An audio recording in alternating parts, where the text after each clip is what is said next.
First off, I want to say that Smiley is not your average leading character.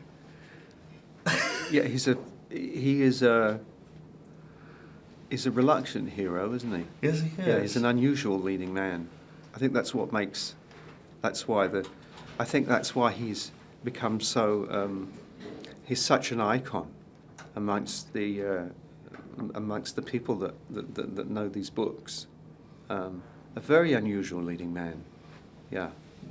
How did you build him from the ground up? I know you have the books, you have other performances, but how did you build this soft and very strong-willed character? Yeah. Well, I mean, the clues are there in the book.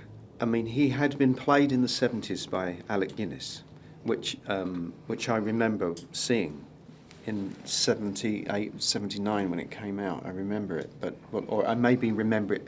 I think I probably remember it better than I do. But I didn't revisit that because I just didn't want to be contaminated by it. Yeah. But you have the book. It was one-stop shopping. I have a book, I have a great screenplay, and I have access to John le Carré. So I met him, and I was looking for a voice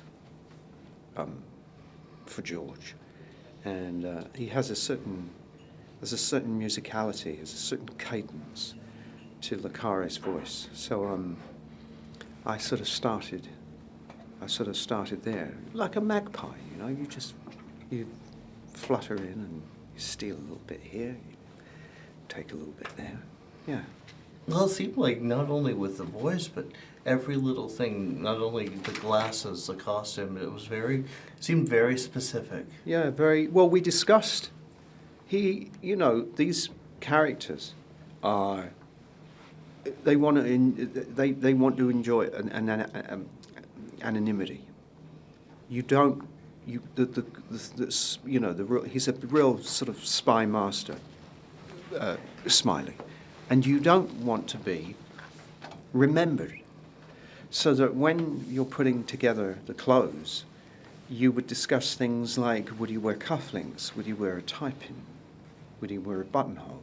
So there's all those decisions that you make. You know, he wears black, standard sort of black shoes that are anonymous. There are no cufflinks. There's nothing to really give him away that you would remember.